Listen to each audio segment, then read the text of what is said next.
The first human-made object that made it into space was a German V-2 rocket in 1944 during World War II.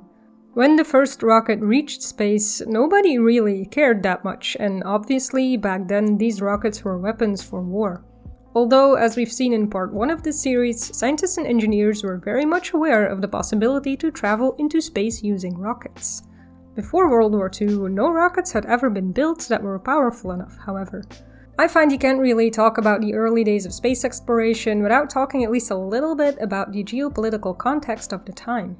In the first few years after the war, the world was licking its wounds, and the next big conflict of the 20th century began.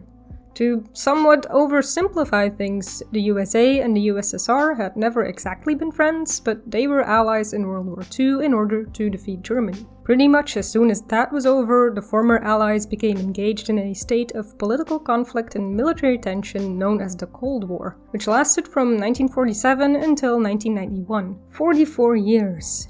The Cold War never saw these major powers openly fight each other, but there were many proxy wars, and each bloc put a lot of time and resources into their military. There was the nuclear arms race, and the topic of today, the space race. Now, I very much want to focus on how absolutely amazing the achievements of the space race were, despite that backdrop of we're mostly doing this to piss off the other guy. Either way, it doesn't negate any of the truly mind-blowing things that scientists and engineers in both the USSR and the USA managed to pull off. The USSR put a lot of time and resources into research and development of rocket technology before, during, and after the Second World War. They developed the first intercontinental ballistic missile. It was finished in 1953 and would later be used to launch the first satellite into space under the leadership of Chief Engineer Sergei Korolev. The US, on the other hand, had never bothered with a rocket program until after the Second World War, making them the only global superpower without one at that time, despite the fact that America's own rocket pioneer Robert H. Goddard had been experimenting with liquid fuel rockets as early as 1914. Luckily for the US, the leading rocket engineer for Germany during the war, Wernher von Braun, had surrendered to the Americans, and the US Secret Services recruited him and some 1,600 other German engineers, technicians and scientists to work for the States during Operation Paperclip. In 1946, using reassembled German V-2 rockets, the very first pictures of Earth from space were taken. Hardly spectacular by today's standards, this grainy black and white image of our world. But as it goes with firsts in space, what makes this photo so compelling is its promise of a bright future. These are humanity's first baby steps into the cosmos, and someday living eyes will see the clouds and the oceans from this point of view for the first time in history. For the rest of the 1940s and the early 1950s, both nations continued to improve their rocket technology. In those days leading up to the space race, the USSR was still significantly ahead of the US. Even if there were several rocket programs both in the American military and for scientific research, US leadership did not want to escalate tensions any further, and they simply were still not too interested in going into space. This would change on October 4, 1957, when the very first satellite Sputnik 1 was launched at exactly 10 o'clock, 28 minutes and 34 seconds p.m. Moscow time. The artificial moon was placed into orbit just a few minutes later. A metallic sphere of 58 centimeters in diameter and weighing about 83 kilograms, Sputnik would be in low Earth orbit for 92 days in total, until atmospheric drag caused it to fall back. It flew at a speed of 8 kilometers per second, completed 1,440 orbits of the Earth, traveling a distance of about 70 million kilometers. It sent a radio signal back to Earth for 3 weeks before its silver-zinc batteries ran out. This steady beep was easy even for radio amateurs to pick up, and people from all over the world could tune into Sputnik's little song. The Soviet Union encouraged its citizens to tune into the signal and to try to spot the satellite at night, even though it was just barely visible to the naked eye. What most people actually saw was the much bigger core stage of the rocket that was used to launch Sputnik with, and that piece remained in orbit for about a month. It must have been both spectacular and a bit eerie at the same time to watch the core stage of the rocket glow in the night sky, and if you were lucky and knew exactly where to look, to spot the tiny satellite itself. Its signals were recorded and played on radio broadcasts all over the globe. There were many people alive that had clear memories of the Wright brothers' first flying machines. Now, in less than the span of a human lifetime, rockets were powerful enough to reach further than anyone had ever been. These days, you can't look up at a clear night sky and not see at least one satellite flying overhead, but back then, that was completely groundbreaking. Sputnik 2 was launched on December 3rd of 1957, just a few months after the first. It was significantly bigger and more sophisticated. It was a 4-meter-high, cone-shaped capsule with a base diameter of 2 meters and a weight of 500 kilograms. It was equipped with radio transmitters, a telemetry system, and a temperature control system for the cabin, and instruments for measuring cosmic rays. A separate cabin contained the dog Laika, the first animal to be put in orbit. Now, Laika was by far not the first animal to go into space. Both the US and USSR had been launching animals into space in the 1940s. In fact, the very first animals to go into space were fruit flies on a V-2 rocket that was launched by the United States in 1947. It was an experiment to test the effects of radiation at high altitudes, and the fruit flies were recovered alive. Before Laika's flight, the US had put rhesus monkeys and mice into space as well, while the Soviets preferred to work with dogs, and they did succeed in recovering dogs alive from going to space, but not yet from orbit. Laika was never meant to survive her flight, however, since the technology to return the spacecraft hadn't been developed yet. Her vitals were monitored for as long as she was alive in orbit, showing that she was under stress, but she did manage to eat her food. Sadly, after about 5 hours, her cabin started to overheat because the air conditioning system started to fail, and that is what caused her untimely end. Her mission provided scientists with some of the first data on the biological effects of spaceflight. Sputnik 2 was in orbit for over 5 months, and after 2,570 orbits, the spacecraft, including Laika's remains, disintegrated during re-entry on April 14 of 1958. On February 1st of that year, the US was able to launch its own first satellite, the Explorer 1. While it was only the third satellite to ever be put into orbit, its mission was fairly successful. It carried instruments for measuring radiation in space, the temperature in the spacecraft, and the frequency of collisions with cosmic dust. It confirmed the existence of donut-shaped belts of radiation held in place by our planet's magnetic field, called Van Allen belts, named after the scientist who theorized the existence of these belts. Van Allen, with the help of his graduate students, also built the instrumentation of Explorer 1. The satellite had no means for recording data, so it continuously transferred data to the ground in real time. Its mercury batteries ran out after 31 days. It was meant to fly for about 3 years, but ended up remaining in orbit for more than 12 years. It finally re-entered the atmosphere in 1970, after more than 58,000 orbits. Both having successfully put satellites into orbit, the US and the USSR now focus their attention on 2 other major space exploration milestones: landing a machine on the moon and putting a person into space. Rockets are essentially a means for us to control the power of an explosion, so much so that we can determine for how long it needs to burn for, and we can choose which direction it takes. Aiming for space is up, so that's relatively easy to do, but now all these engineers and scientists were aiming for the moon, Earth's only natural satellite. Now, going to the moon was not a brand new idea. It had been around in books and movies for quite some time. But now, for the first time in the history of our species, this was becoming a real possibility. Surely, reaching space is an amazing achievement, but going to the moon is a good deal more complicated. First of all, it's far, on average 384,000 kilometers, and it's also a moving target, and it goes quite fast, about 1 kilometer per second around the Earth. It's quite large, but due to the distance and its velocity, you can imagine it takes a lot of very clever people to do a lot of very complicated math and engineering to pull this off. The Soviets were the first to crash a spacecraft into the moon, but it took them a few tries. The Soviet Union's Luna program began with 3 failed secret attempts in 1958. Luna 1 was launched successfully on January 2nd in 1959, but unfortunately it missed the moon.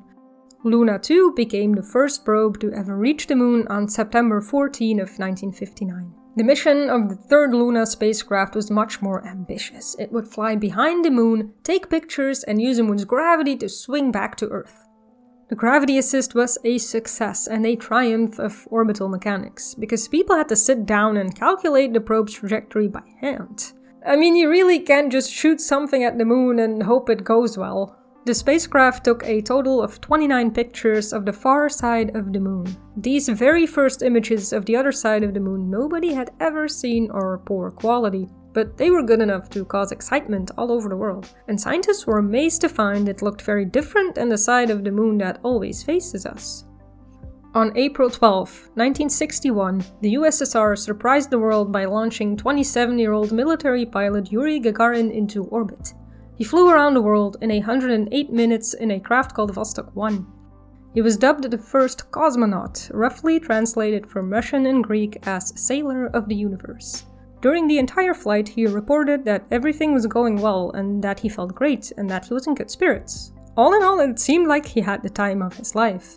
Gagarin's craft was flown in automatic mode, since doctors had no idea what would happen to a human in the weightlessness of space.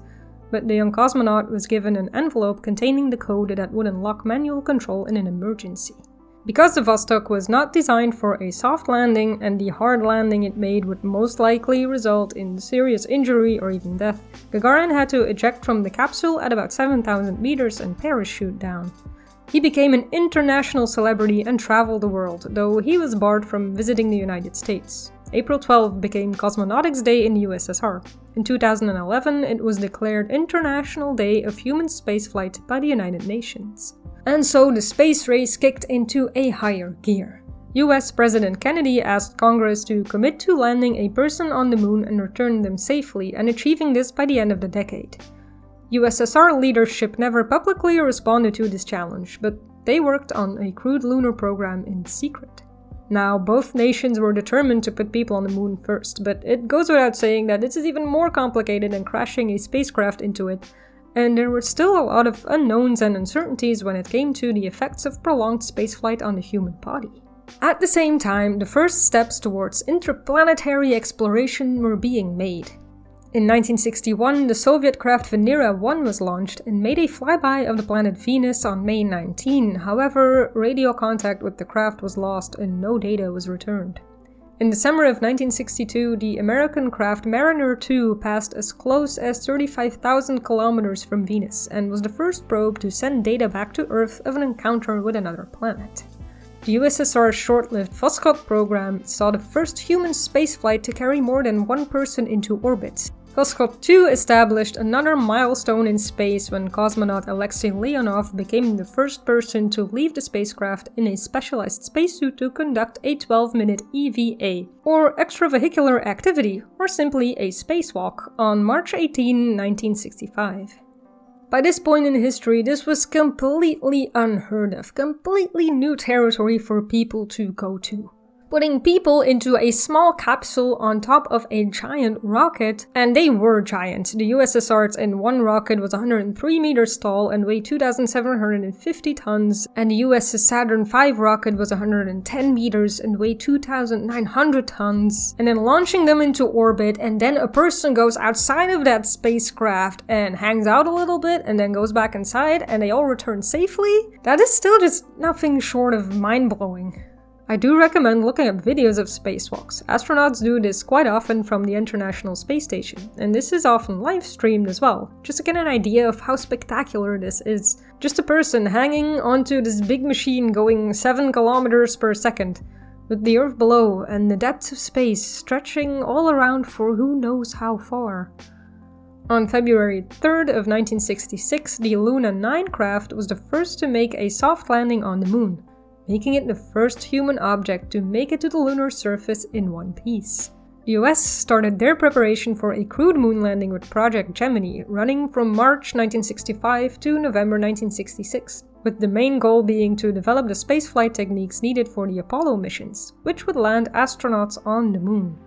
Gemini proved that people can live in space for extended periods of time, with the Gemini 5 mission lasting for 14 days, while only 8 days were required for a moon mission. EVA was practiced to the point that astronauts could work comfortably for at least 5 hours, and rendezvous and docking with another spacecraft was achieved several times. And that's really not as easy as I make that sound. You see, with two craft in orbit, they're already going quite fast, so the person piloting the one craft to meet the other one has to precisely match its speed and position.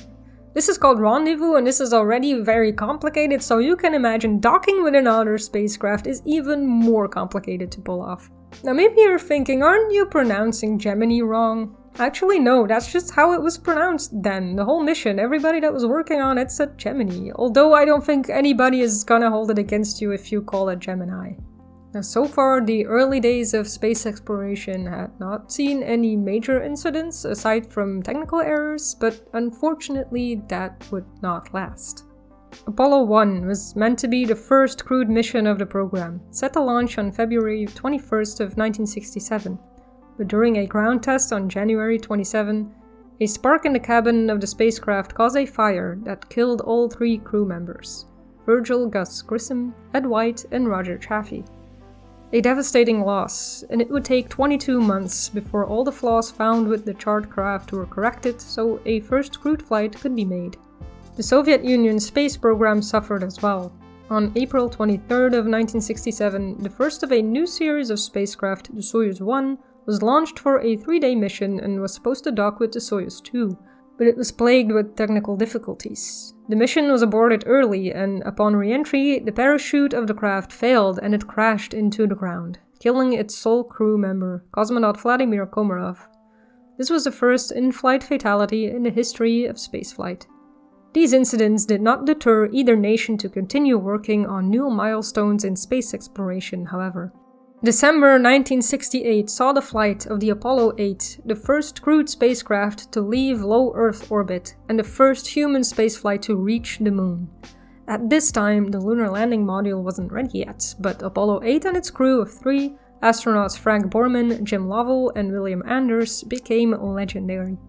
They spent 6 days in space, orbited the moon 10 times in 20 hours, and while out there did a broadcast for Christmas, which became the most watched TV program at that time. William Anders also took this awe-inspiring picture, dubbed Earthrise, of our magnificent blue world coming up above the lunar horizon against the deep black of space. This image is considered one of the most influential environmental photographs ever taken. Anders himself said, "We came all this way to explore the moon, and the most important thing is that we discovered the Earth." With Apollo 8's enormous success, the way was paved for a first attempt at a crewed moon landing. By this point in history, though, the Soviet Union space program lagged behind significantly in the race to the moon, due to many technical issues sprinkled with a dose of poor management. Their last great feat before the US's crewed moon landing was the docking of the Soyuz 4 and 5, which became the first ever docking of 2 crewed spacecraft, and the first transfer of crew from one space vehicle to another. This was an important achievement for the future building of the first space stations. On July 20, 1969, some 723 million people, 1/5 of Earth's population at that time, watched Neil Armstrong set foot on the moon. 20 minutes later, he was joined by Buzz Aldrin. Altogether, they spent 2 hours and 15 minutes outside their craft. They collected soil samples, planted the American flag, made a phone call with President Nixon, and set up a few instruments for scientific research. The next day, they performed the first launch from another celestial body and met back with Michael Collins, who had been flying around the moon in the command module all by himself. And while he never felt lonely, whenever he passed behind the moon, he was furthest removed from any other human in the entire history of our species.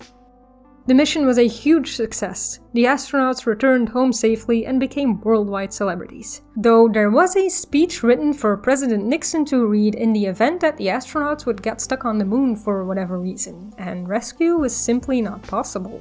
It's quite haunting to think how different the first moon landing could have turned out. Another thing to contemplate is, what is that even like, to be on the moon? We can look at pictures and listen to what the handful of people that have been on the moon have said about their experience, but most people can only imagine. The silence, the odd familiarity of the soil and rocks, while at the same time it must have been so alien. To be on an entirely different world. I'm lucky, I've traveled. I've been to several places very far away and very different from my home, but to get into a spacecraft and travel a few 100,000 miles and to walk around and just be on not Earth. Now, the space race was over, space exploration was just beginning, although sadly public interest would never be that high again. Still, people went back to the moon, and probes and machines were sent to other planets, and some probes even have made it into interstellar space by this point. And we have learned so many amazing things. I hope you'll join me for future episodes in this series. Thank you for watching, and I will see you soon.